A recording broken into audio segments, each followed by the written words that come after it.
Libro El método Kaizen. Capítulo 2. Hacer preguntas pequeñas. Muy buenos días. Las preguntas pequeñas crean un ambiente mental que da la bienvenida a la creatividad desinhibida y juguetona. Cuando les haces preguntas pequeñas a los demás, canalizas esa fuerza creativa hacia los objetivos del equipo. Al hacerte a ti preguntas pequeñas, estableces la base para un programa personalizado de cambio. Una de las más poderosas maneras de programar tu cerebro es la técnica Kaizen de hacer preguntas pequeñas. Puse esta idea por primera vez en práctica cuando fui contratado por una firma industrial para ayudar a sus directivos a mejorar algunos grupos que tenían una actuación deficiente. Observé al supervisor de uno de esos grupos, vamos a llamarlo Patrice, mientras dirigía una reunión. Patrice andaba frenéticamente de un lado a otro frente a sus empleados, preguntando con voz estridente y a toda velocidad: ¿qué va a hacer cada uno de vosotros para convertir a nuestra compañía en la mejor de nuestro sector industrial? Este interrogatorio se había convertido en un frecuente ritual para Patrice, tanto en reuniones formales como en otras más informales. Patrick tenía la esperanza de inculcar sentido de responsabilidad y orgullo a su personal. Pensaba que así los incentivaría para que crearan atrevidos productos y servicios nuevos, al igual que consiguieran un mayor ahorro en los costes. En lugar de eso, los empleados se quedaban helados. Estaban visiblemente incómodos, mirando el suelo y moviéndose nerviosamente en sus asientos. Advertí que la mano de uno de los hombres realmente comenzó a temblar. No supe si por miedo o ira. Más tarde, oí cómo los empleados se lamentaban quejumbrosamente entre sí. ¿Qué es lo que espera Patrick de nosotros? ¿Por qué tenemos que proponer ideas nuevas? Ese es su trabajo. Bastante tenemos que hacer tal como estamos ahora. Las pocas sugerencias que Patrick recibió: contrata más empleados para ayudarnos a hacer nuestro trabajo. Compra nuevos equipos para reemplazar nuestras máquinas obsoletas. Solicitaban actuaciones costosas, poco prácticas, y en realidad eran quejas disfrazadas.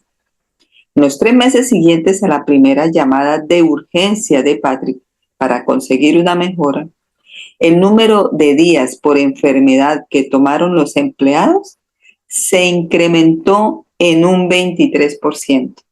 Le dije a Patrice que estaba de acuerdo con su estrategia básica de acudir a sus empleados como fuente de nuevas ideas. En los círculos empresariales japoneses, un principio básico del uso del Kaizen es animar a cada empleado a estar alerta en nombre de la corporación. Un enfoque que da como fruto ideas reductoras de costes y una fuerza de trabajo muy productiva y comprometida. No obstante, el método Kaizen funciona no por la exhortación maníaca a revolucionar la compañía, sino por pedidos mucho más sencillos y de ámbito más restringido. Repito, no obstante, el método Kaizen funciona no por la exhortación maníaca a revolucionar la compañía, sino por pedidos mucho más sencillos y de ámbito más restringido. Le sugerí a Patrice que suavizara su tono y modificara la forma de hablar. En su siguiente reunión, Patrice habló con una voz más serena y le preguntó a cada empleado: ¿puedes pensar en un paso muy pequeño que puedas dar para mejorar nuestro proceso o producto? Para su sorpresa, todas las caras que había en el recinto a su alrededor se inclinaron hacia él. Cuando sus empleados comenzaron a reflexionar sobre esta pregunta levemente distinta, comenzaron a sentarse más erguidos y a participar en el debate. Tanto la cantidad como la calidad de las respuestas mejoraron drásticamente. Un empleado se atrevió a hablar de inmediato. Él había advertido que las sobras de chatarra de los trabajos del taller mecánico se desechaban al final del día, y pensaba que quizás en lugar de eso, la compañía podría encontrar a alguien que las comprara. De hecho, la compañía empezó a vender la chatarra. Otro hombre se había dado cuenta de que la mayor parte de los errores relacionados con las herramientas los cometían los nuevos empleados durante los primeros 6 meses de trabajo desde su contratación. Se ofreció voluntario para emplear 2 horas entrenando a cada nuevo empleado en un intento de ahorrar tiempo y dinero. El entrenamiento logró ambas cosas. Una tercera sugerencia fue que los empleados pasaran los primeros 5 minutos de la reunión mensual del personal agradeciendo públicamente a aquellos que habían sido de extrema ayuda para ellos. Esta idea fue ejecutada inmediatamente y fue tan popular que se extendió a toda la planta de producción, donde los empleados empezaron a elogiar a los demás en el acto, en lugar de esperar a la reunión. Con mucha rapidez, tanto la moral como la eficacia se incrementaron. Los empleados no solo tuvieron la satisfacción de implementar sus propias sugerencias y mejorar sus rutinas diarias, sino que también sintieron el placer universal de estar involucrados y ser activos en el trabajo. Y el número de días de permiso por enfermedad descendió a su nivel normal. ¿Qué había pasado? Lo que configura nuestras vidas son las preguntas que hacemos o que nos negamos a hacer o que jamás pensamos hacer. Stan King. Tu cerebro ama las preguntas. Prueba este experimento. Mañana en el trabajo o donde sea que pases el tiempo, pregunta a una de tus amigas el color del coche que está aparcado junto al de ella. Tu amiga probablemente te lanzará una mirada divertida y después admitirá que no tiene ni idea. Repite la pregunta al día siguiente y el que le sigue a este. Al cuarto o quinto día, tu amiga no tendrá elección. Cuando entre en el aparcamiento a la mañana siguiente, su cerebro le recordará que esa persona tonta, tú, va a hacerle esa pregunta tonta y ella se verá obligada a almacenar una respuesta en el banco de su memoria a corto plazo. Por este efecto, le debes un agradecimiento parcial al hipocampo que está situado en la parte mamífera límbica de tu cerebro y decide qué información almacenar y cuál recuperar. Repito, por este efecto le debes un agradecimiento parcial al hipocampo, que está situado en la parte mamífera límbica de tu cerebro y decide qué información almacenar y cuál recuperar. El principal criterio de almacenaje que tiene el hipocampo es la repetición, de modo que preguntar una y otra vez no le da al cerebro más alternativas que prestar atención y comenzar a crear respuestas. Las preguntas, ¿cuál es el color del coche aparcado junto al tuyo? Resulta ser más productivas y útiles que configurar ideas y soluciones en forma de órdenes. Dime el color del coche aparcado junto al tuyo. Los resultados de mi laboratorio informal de pacientes y clientes corporativos sugieren que las preguntas son simplemente mejores para conseguir que el cerebro se involucre. Tu cerebro quiere jugar. Una pregunta despierta a tu cerebro y eso le encanta. A tu cerebro le gusta incorporar preguntas, incluso las absurdas o raras, y reflexionar sobre ellas. La próxima vez que estés en un avión, haz una breve encuesta de las actividades de tus compañeros de viaje. Te apuesto a que encontrarás mucha gente resolviendo crucigramas o sudokus. Los crucigramas, que son esencialmente series de preguntas, seducen a un cerebro que teme el aburrimiento que le espera durante el largo vuelo que tiene por delante. O fíjate en la falta de atención de un niño a las frases didácticas. Este animal es un perrito. Comparado con la manera en cómo se agrandan sus ojos cuando le haces una pregunta, incluso si tú eres quien va a suministrar la respuesta. ¿Qué animal es? Es un perrito. Los padres saben intuitivamente cómo hacer preguntas y después responderlas. Luego volver a preguntar y ver si el niño puede recordar la respuesta. Ellos entienden que el cerebro ama las preguntas. Una y otra vez, He visto efectos radicalmente diferentes entre hacer preguntas y emitir órdenes. Y eso no solo durante reuniones de negocios, sino en situaciones personales y también médicas. Por ejemplo, todos estamos acostumbrados a recibir instrucciones para mejorar nuestra salud. Podemos recitarlas en sueños. Llena la mitad de tu plato con frutas y verduras. Reduce tu ingesta de grasas saturadas y transgénicas. Haz ejercicio de manera regular. Bebe bastante agua, etc. Pero esas órdenes repetidas obviamente fallan en conseguir que la mayoría de nosotros nos involucremos, tal como lo atestiguan las tasas de obesidad, las enfermedades cardíacas y la diabetes. He descubierto que los pacientes de las clínicas de familia de la UCLA consiguen cumplir más exitosamente con las pautas saludables que se les indican cuando les sugiero que se planteen a sí mismos preguntas Kaizen. Si la Sí, la- salud es mi máxima prioridad, ¿qué debería hacer hoy de manera distinta?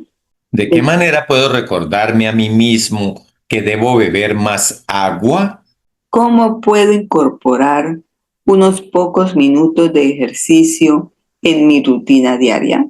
Después de dejar que su cerebro dirigiesen estas preguntas durante unos días, los pacientes que anteriormente insistían en que no tenían tiempo para dedicarle a su salud, comenzaron a poner en marcha formas ingeniosas para incorporar los buenos hábitos a sus rutinas. Un paciente empezó a llevar una botella de agua en su coche.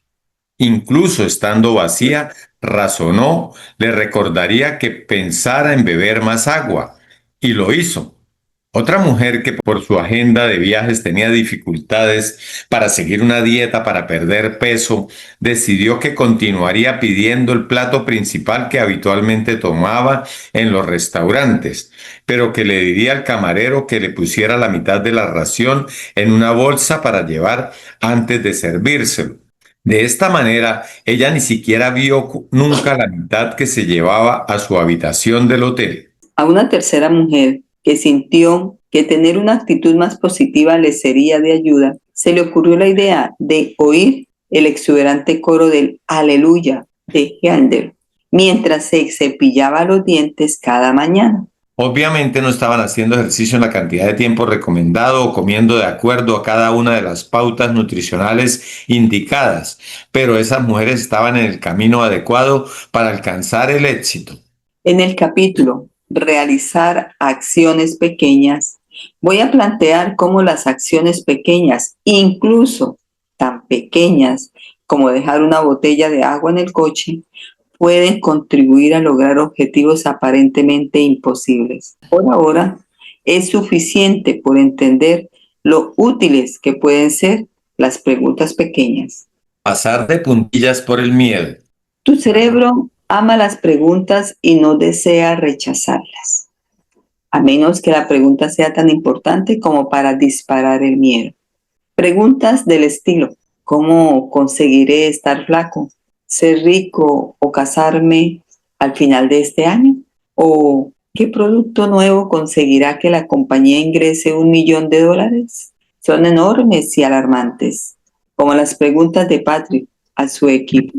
Estas generan miedo en cualquiera que las reciba, incluso si semejantes preguntas nos las hacemos a nosotros mismos. En lugar de responder con alegría, nuestro cerebro, al sentir temor, suprime la creatividad y cierra el acceso a la corteza cerebral, la parte pensante del cerebro, cuando más la necesitamos. Una de las capacidades del cerebro, la posibilidad de encerrarse para autoprotegerse en momentos de peligro, se convierte en este caso en un obstáculo insuperable. Al hacer preguntas pequeñas y amables, mantenemos la reacción de lucha o huida desconectada. Preguntas Kaizen tales como: ¿cuál es el paso más pequeño que puedo dar para ser más eficiente? ¿Qué puedo hacer durante 5 minutos al día para reducir la deuda de mi tarjeta de crédito? ¿O cómo puedo encontrar una fuente de información sobre clases de educación para adultos en mi ciudad? Nos permiten evitar nuestros miedos, posibilitan que el cerebro se concentre en la resolución de problemas y eventualmente en la acción. Haz una pregunta con la frecuencia suficiente y descubrirás que tu cerebro va almacenando las preguntas, reflexionando sobre ellas y eventualmente generando algunas respuestas interesantes y útiles.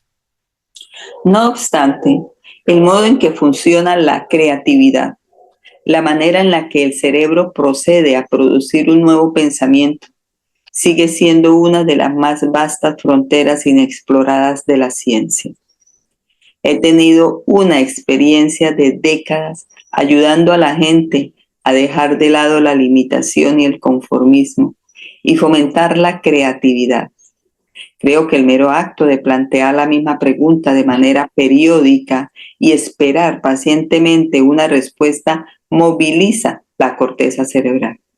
Una pregunta no es exigente ni temible, es divertida. De manera que cuando haces preguntas pequeñas, tu amígdala, donde se produce la reacción de lucha o huida, permanecerá dormida. Y la corteza cerebral, siempre deseosa de pasar un buen rato, despertará y las tomará en cuenta. Procesará y absorberá la pregunta y a su propia manera mágica creará respuestas cuando esté preparada. Lo que puede ocurrir en el momento en que nos estemos duchando, conduciendo o fregando los platos. Una vez Albert Einstein preguntó, ¿por qué tengo las mejores ideas por la mañana mientras me estoy afeitando? Me pregunto si se hacía a sí mismo preguntas pequeñas. Bueno, tan pequeñas como puedan ser las que se hacen acerca de la naturaleza del universo en los días, semanas o meses anteriores a que le surgieran las mejores ideas. Chis, no despiertes a la amígdala. Haz que tus preguntas sean pequeñas y reducirás la posibilidad de despertar a la amígdala, suscitando un miedo debilitante. Cuando se ha calmado al miedo, el cerebro puede incorporar las preguntas y así hacer que surjan las respuestas a su propio ritmo. Las preguntas pequeñas y la creatividad. Si alguna vez has llevado a cabo un importante proyecto creativo, como escribir un discurso, sabes lo ingente que es esa labor. Cargas papel en tu impresora, te sirves una taza humeante de café, abres el programa de procesador de texto y te preguntas, ¿qué clase de introducción dejaría maravillado a mi público? ¿O cómo puedo convencer a un centenar de empleados indecisos de que acepten el nuevo plan que estoy presentando? Y entonces te queda mirando fijamente la pantalla en blanco. Te pones nervioso, se te seca la boca, tu interior comienza a zumbar. Incluso si no eres consciente de ello, tu reacción de lucha o huida está pegando patadas. Esa sensación que puedes llamar el bloqueo del escritor es realmente miedo. La pregunta que te has hecho es demasiado amplia y temible. Has despertado a tu amígdala y tu corteza cerebral sencillamente se ha cerrado. Michel Ondaatje, autor del Paciente inglés, utiliza preguntas pequeñas cuando sienta a escribir sus novelas. No tengo grandes temas en la cabeza, dice, una afirmación que oirás repetir a otros grandes escritores. No comienza con una gran pregunta imposible de responder como ¿qué clase de personaje le resultaría fascinante a los lectores? En lugar de eso, toma algunos incidentes como un accidente aéreo o la idea de un paciente y una enfermera conversando por la noche y se hace a sí mismo unas pocas muy pequeñas preguntas tales como ¿quién es el hombre en el avión? ¿Por qué está ahí? ¿Por qué se estrelló? ¿Cuál es el año? En cuanto a las respuestas a las preguntas pequeñas, comenta. Esos pequeños fragmentos de mosaicos, se van sumando y comienzas a averiguar el pasado de esos personajes y tratando de inventar un pasado para esos personajes. Repito, esos pequeños fragmentos de mosaicos se van sumando y comienzas a averiguar el pasado de esos personajes y tratando de inventar un pasado para esos personajes. Las respuestas a sus preguntas pequeñas eventualmente lo llevan a crear unos personajes notablemente rotundos y verosímiles, así como novelas ganadoras de premios. Repito, las respuestas a preguntas pequeñas eventualmente lo llevan a crear unos personajes notablemente rotundos y verosímiles, así como novelas ganadoras de premios.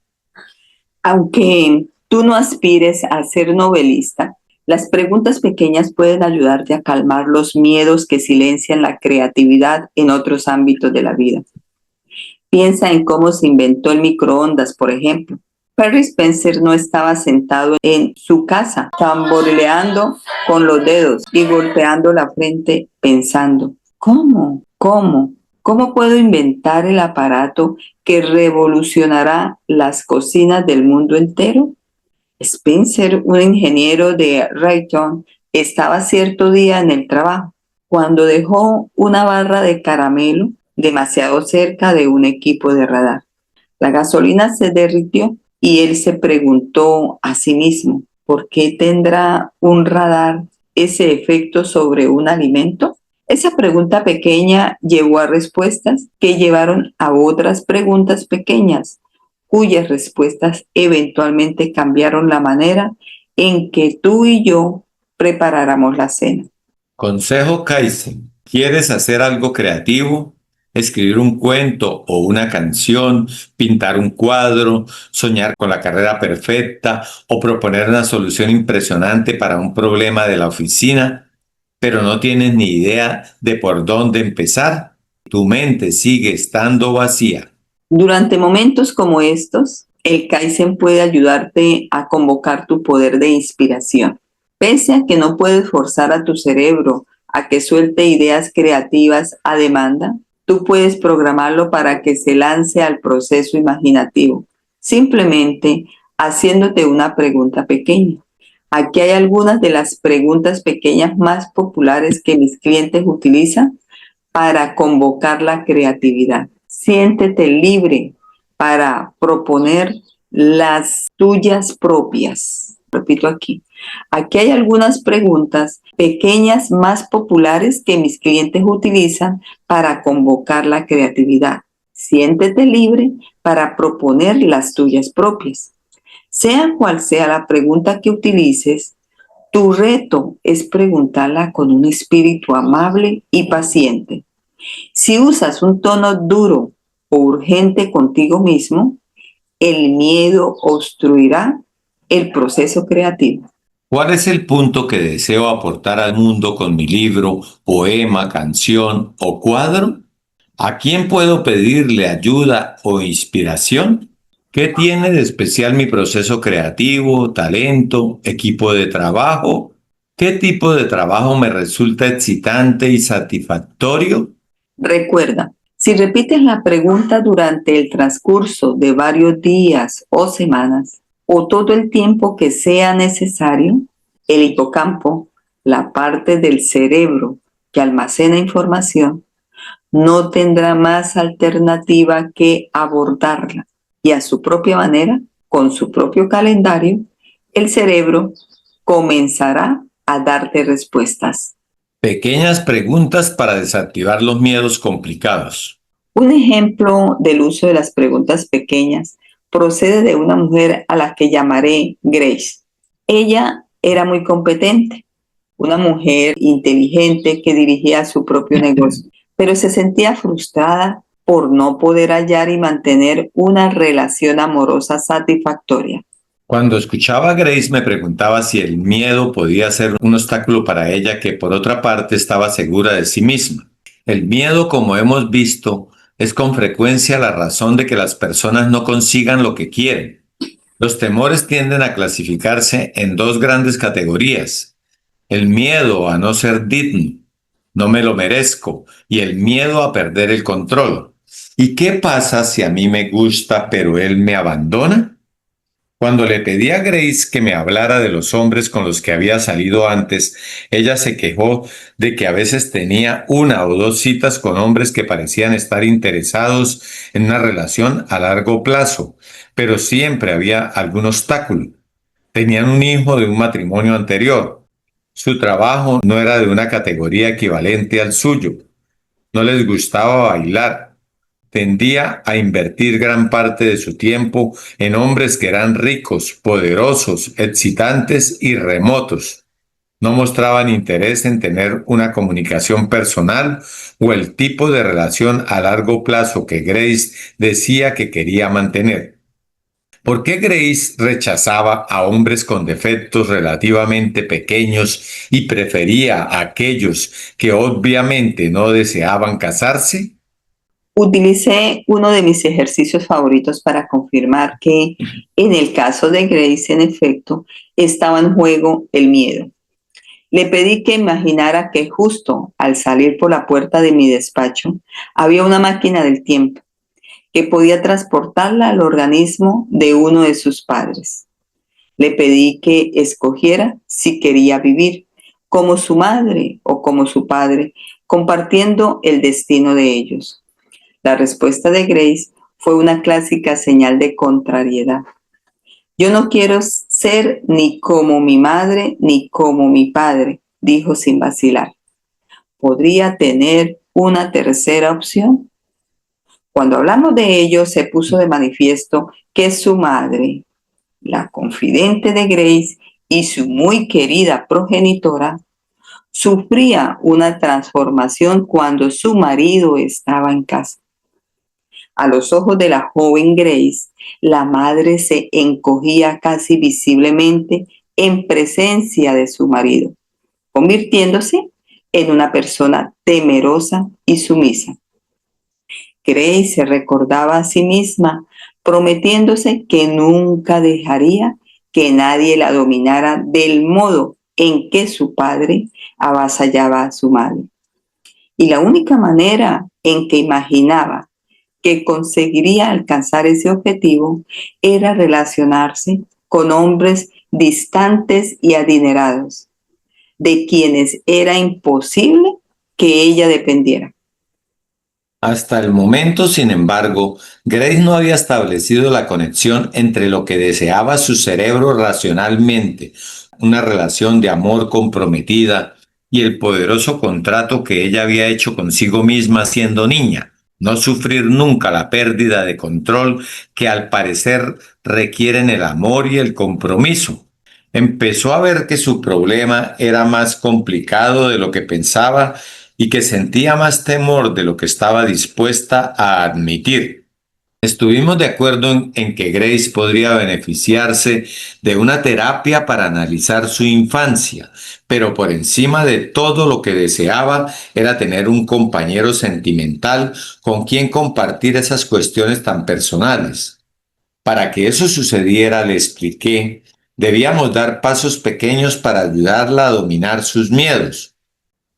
Los pasos grandes le darían demasiado miedo y podrían resultar contraproducentes. Siendo empresaria, a Grace le intrigaba la idea de ir mejorando con pequeños incrementos y aceptó seguir mis sugerencias, incluso aunque sonaran ridículamente triviales.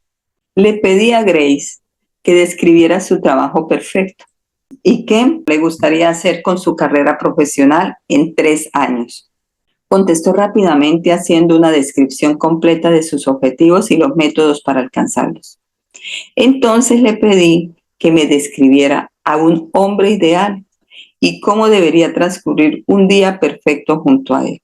No pudo hacerlo.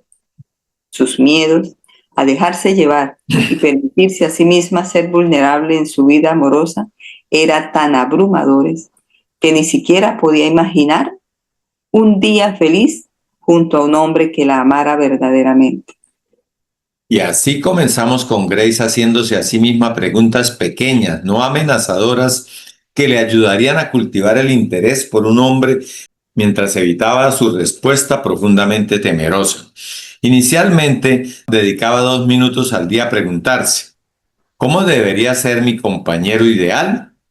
Esto le resultaba difícil al principio, para su sorpresa, y tuvo que practicar bastante para generar alguna respuesta. Sin embargo, cuando la pregunta se enraizó en su imaginación, adquirió más seguridad y más capacidad de producir respuestas honestas. Entonces le pedí que llamara a mi buzón de voz una vez al día y dejara una respuesta a otra pregunta. ¿Qué pequeño y afectuoso gesto te gustaría recibir ahora mismo de una pareja ideal? Esta es una Sí. pregunta fácil de responder para los adultos que se han criado en una familia cuyos padres les han ofrecido ejemplos cotidianos de amabilidad y respeto, pero suponía un desafío para ella. Quería otorgarle a Grace el poder de soñar despierta, de fantasear sobre los hombres para que así pudiese desarrollar deseos sanos. Ella continuó haciéndose la pregunta hasta que su cerebro comenzó a trabajar horas extras para hallar las respuestas. Descubrió que, entre otras cosas, quería a alguien que pensara que era bonita y se lo dijera, que disfrutara llegando a casa con ella en Navidad y que bebiera con moderación en la medida de lo posible. Cuando su cerebro se adaptó al juego, las respuestas se fueron haciendo más refinadas. Pudo identificar el tipo de elogio que quería recibir, por su aspecto o por sus logros, y cuándo los quería. Tomó conciencia de cuándo quería escuchar a ese hombre ideal y cuándo quería distraerse de sus habituales preocupaciones. Cuando comenzó a imaginar relaciones mejores y a explorar sus deseos, no obstante, también formuló intenciones específicas para complacer sus propias necesidades. Ella y yo estuvimos de acuerdo en que podía empezar dando pasos pequeños que aumentaran sus oportunidades de conocer a un hombre. En lugar de comer sola en su despacho, podía llevar la fiambrera con su almuerzo al comedor situado en el sótano del alto edificio en el que trabajaba. No iría a filtrear ni tampoco trataría de sentarse cerca de un hombre atractivo. Simplemente iría a ponerse en situación de riesgo.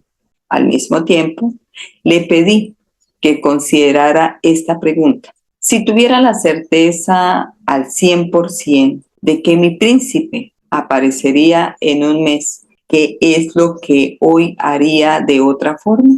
Grace siempre había mantenido altos estándares de salud física, pero a partir de ese momento comenzó a vestirse con extremo cuidado y a seguir una dieta aún más nutritiva. Esencialmente, se estaba preparando para el hombre ideal. Otra pregunta que le ayudó a movilizar su interés y abandonar la seguridad de su oficina y su apartamento fue: suponiendo que tu hombre ideal comparte tus intereses, ¿dónde te gustaría conocerlo? Grace decidió que podría gustarle conocerlo en el gimnasio, porque eso reflejaría un interés por la salud. En una conferencia de negocios, porque quería salir con un hombre que compartiera sus ambiciones. O en una iglesia, porque quería a alguien que cuidara de sus necesidades espirituales. Consejo Kaizen. Algunos de mis clientes, incluida Grace, avanzan cuando se les recomienda que dejen las respuestas a sus preguntas pequeñas en mi buzón de voz. Pero no todos tienen un terapeuta y no a todos los terapeutas les gusta que su buzón de voz se vea desbordado. Esas personas pueden intentar llamar a un amigo o a un familiar. Si eso es demasiado arriesgado, otra posibilidad es escribir sus respuestas en un diario o dejar mensajes en sus propios contestadores automáticos. En el transcurso de 6 meses desde que empezara la consulta, Grace conoció a un hombre maravilloso en la iglesia. La elogiaba, le gustaba conversar y estaba preparado para comprometerse. Se casaron hace 5 años y a juzgar por las tarjetas de Navidad que recibo por las fiestas, les va bien. Por supuesto que en la vida no siempre se producen finales tan adecuados como este, pero una y otra vez he visto que las preguntas pequeñas favorecen las posibilidades de felicidad. En el caso de Grace, las preguntas pequeñas le permitieron evitar el miedo y definir lo que quería con la suficiente claridad como para que pudiera reconocer la felicidad cuando ésta llegara. Preguntas negativas. Un brebaje mentalmente tóxico. El poder de las preguntas para modelar la experiencia y la conducta no está limitado a explicaciones dinámicas y productivas. En innumerables ocasiones he oído a mis clientes formularse preguntas terriblemente duras a sí mismos. Puede que tú te hayas descubierto haciendo alguna de las siguientes. ¿Por qué soy tan perdedor? ¿Cómo puedo ser tan estúpido? ¿Por qué todos los demás tienen una vida más fácil que la mía?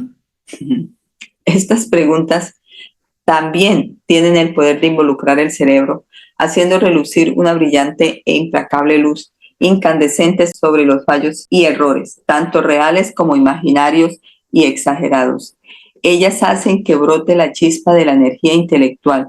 Muy bien, pero esa energía es utilizada para producir debilidades y enfatizar deficiencias. Cuando oigo a los clientes, especialmente aquellos que están perdiendo claramente su autoestima, haciéndose daño a sí mismos de esa manera, les pido que empleen otra técnica Kaizen, que llamen una vez al día a mi buzón de voz y dejen dicho un pensamiento positivo que hayan tenido sobre sí mismos o un acto positivo en el que hayan estado involucrados, por más pequeño que sea.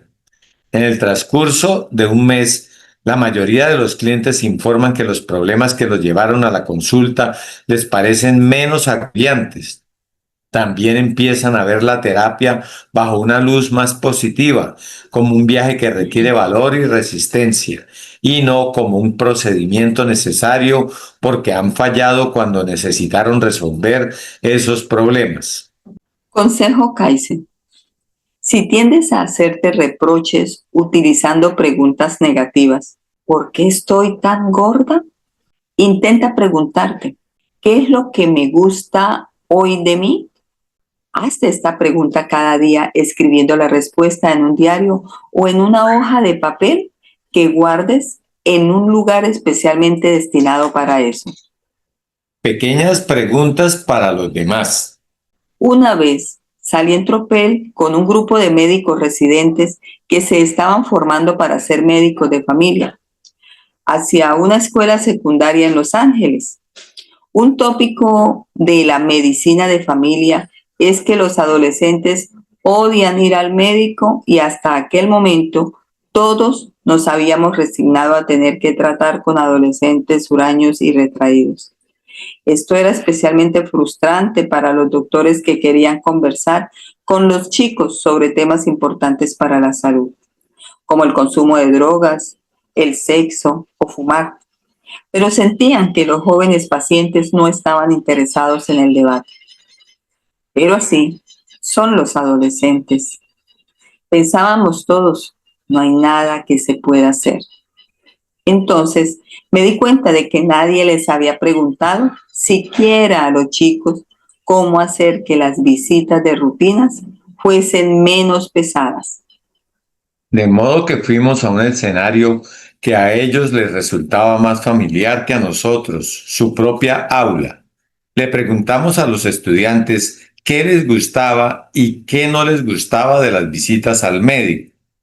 Un adolescente levantó la mano y dijo que cuando ella iba al médico se pasaba toda la visita preocupada sobre el tratamiento que iba a recibir, si sería un refuerzo de la vacuna antitetánica o algo igualmente desagradable. Sugirió que los médicos efectuaran estos procedimientos al inicio de la visita, de modo que sus pacientes pudieran concentrarse en las preguntas del facultativo y más tarde en sus recomendaciones. Cuando los chicos a su alrededor empezaron a hacer gestos de asentimiento, decidimos implementar esa sugerencia. Funcionó maravillosamente. Todos los médicos residentes se sintieron un poco sorprendidos y avergonzados cuando otros estudiantes dijeron que preferían ir con sus padres a la consulta. Los residentes habían supuesto que los adolescentes sentirían vergüenza delante de sus padres y que verían a su joven médico como una agradable alternativa adulta. En otra ronda en la que se reveló la siempre contradictoria naturaleza adolescente, un alumno quería que los facultativos le dieran sus números de teléfono directamente a los chicos para que ellos pudieran llamarlos y consultar personalmente y no a través de sus padres. Cada uno de los médicos residentes del grupo estaba incuestionablemente comprometido en ayudar a los adolescentes a convertirse en adultos sanos y florecientes, pero muy poco de entre ellos había visto a ese grupo de edad fuera del contexto médico. Su voluntad de reunirse con ellos en la escuela y hacerles preguntas pequeñas refleja un ingrediente básico del Kaizen: el respeto por los demás, incluso por aquellos cuyas actitudes y respuestas pensamos que ya entendemos. Tú puedes utilizar el Kaizen de manera similar. Conozco a una directora de escuela que regularmente le pide a su secretaria que le informe siempre que alguien abandona su despacho con aspecto de estar disgustado o infeliz. Esta muy respetada directora sabe que mucha gente, tanto alumnos como padres, pueden sentirse vulnerables cuando son enviados al despacho de dirección y no siempre revelan sus sentimientos hasta que están fuera del mismo. Al convertir a la secretaria en parte de su equipo, la directora puede hacer un seguimiento más sensible de esos chicos y adultos. A muchos jefes exitosos les gusta hacerles a sus recepcionistas o asistentes esta pequeña pregunta: ¿hay alguna pequeña mejora que al personal, los consumidores, los clientes les gustaría que yo hiciera? Para asegurarse de que esta pregunta sea respondida honestamente, es importante recompensar de inmediato esa información honrada y actuar siempre con discreción. Incluso conozco a un abogado que reúne regularmente al personal de limpieza para que escuche los alegatos finales de uno de sus juicios y le hagan sugerencias. Preguntar a los demás también puede ayudarte cuando tienes problemas para identificar tus propias necesidades. Una mujer que conozco crió a 2 niños que ahora están en la universidad. Cuidó de sus padres durante los últimos años de sus vidas y apoyó a su marido en su carrera profesional. Había cumplido con una gran labor, pero se mantuvo centrada en lo que sus hijos, su marido o sus padres deseaban durante tanto tiempo que ella misma se quedó al margen. Estaba enfadada por el trato que le daba a su marido, pero le resultaba difícil describir de qué manera le gustaría que le tratase. De modo que les hizo a sus amigas felizmente casadas esta pregunta: ¿qué es lo que hace tu marido que te hace sentir feliz? De las respuestas recibidas creó un menú de opciones matrimoniales y eventualmente fue capaz de responderse ella misma a la pregunta. Encontré a mucha gente insatisfecha con sus actuales profesiones, pero no podían pensar en ninguna otra cosa que les gustaría hacer. La mayoría de esas personas habían sido formadas para pensar en el trabajo como una forma de ganar dinero y eso era todo. Sus cerebros nunca habían sido programados para responder a la pregunta: ¿qué clase de trabajo podría hacerme sentir orgullo y proporcionarme satisfacción? En este caso, yo sugiero buscar amigos que disfruten de su trabajo y preguntarles: ¿qué faceta de tu trabajo te hace feliz? Las respuestas pueden estimular los pensamientos acerca de las fuentes de placer en el trabajo. Tengo la esperanza de que desarrolles el hábito Kaizen de hacerte preguntas pequeñas y positivas. Cuando comiences a hacerlo, recuerda que estás programando a tu cerebro para la creatividad, de modo que escoge una pregunta y repítela durante el transcurso de varios días o semanas. En lugar de congelar a tu cerebro con ingentes y airadas demandas, experimentarás el productivo rendimiento de tu cerebro que está siendo desafiado gratamente. Si tu objetivo es proponer un avance creativo o una única idea de mejora, puede que ya lo hayas alcanzado cuando recibas la respuesta. Pero si lo que estás tratando de lograr es un objetivo difícil o atemorizante, una pregunta pequeña puede suponer un solo paso hacia el cambio. El resto de este libro te sugerirá muchas más estrategias seguras y no amenazantes para realizar tus sueños. Hasta ahí quedamos ahí en técnica Kaizen. Genial, Joa. Hacernos preguntas pequeñas. Bueno, yo hacerme preguntas pequeñas para no asustar la amígdala. Pero qué importante hacerse esas preguntas, ¿no? Sí, y dice que repetirla, ¿no? O sea, repetirla durante el día, durante los días y durante la semana. Por algo que usted quiera buscar una respuesta a algo parte de su vida, ya sea de su vida o de su negocio. Qué hermoso. Bueno, family, no sé, ¿alguien más? Vea que la señora no sabía ni cómo quería que la trataran. Sí, se pudo mirar y no daba ni para atrás ni para adelante, como dice. Ay, y eso fue lo que pasó en la pandemia. ¿Te acuerdas cuando hacíamos el 25+1, el 50+1? Sí, Ajá. Como eran retos pequeños, pues todo el retos mundo los pequeños. hacía. Sí, señor. Y es saber si hacer las preguntas, ¿no? Porque no falta que se esté haciendo preguntas, pero negativas. Me gustó una que la cambié por, ¿y si yo soy Platino Fundador 25 de agosto del 2026? ¿Qué debo hacer hoy? Qué chévere. Bueno, y sí, está bien esa pregunta. Y yo le añadiría de pronto que fuese más pequeña porque esa está a platino fundador, está así grande. Entonces, como que puedo hacer, o sea, con un nivel más bajo para llegar a ese platino fundador. Bronce inicial. Bueno. Ajá. Bronce inicial. Con cualquiera de esas metas. Bronce inicial, bronce constructor, el que sea, sí. Si no, la amígdala se asusta. Pero La amígdala sale corriendo. Que la amígdala no se escapa la meta. Me escapa la meta. Y es que ese es el ejemplo que él pone, ¿no? Que cuando le preguntaba a los empleados de que cómo podían hacer que la empresa fuera grande, que dar un producto que les hiciera ganar